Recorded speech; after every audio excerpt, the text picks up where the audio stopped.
Just to continue on the issue of the case I raised of the young man with autism, the child, 17-year-old, who is wandering the streets and is homeless accommodation. And as you rightly said, the agencies of first port of call should work. In this case, we're talking about Taoiseach and its responsibility, constitutional responsibility. Remember, we had a referendum in 2012 about the specific responsibility of the state in terms of children.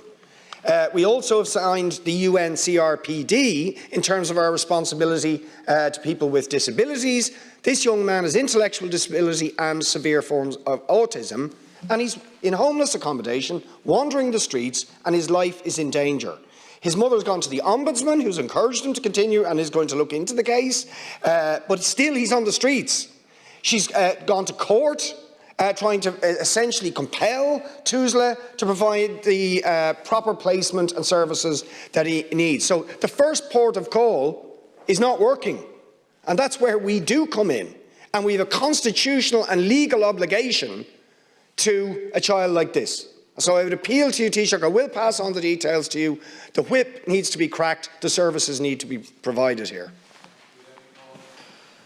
Deputy Boyd Barrett raised the issue in terms of that young man with autism, and it is a matter for Taoiseach. I think it's also a matter for service providers and the health service executive working with service providers to get the optimal care model for that young person.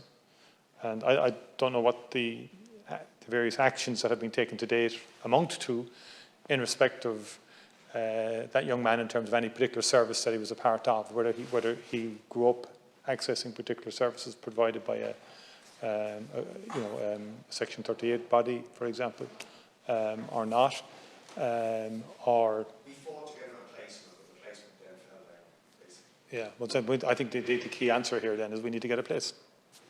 That's optimal and with the necessary supports attached. That's what we need to do. And if you can send on the details to me, I'll certainly pursue that with the authorities to see can we get a place for that young man. Because it certainly is not acceptable that young man will be on the streets in any shape or form.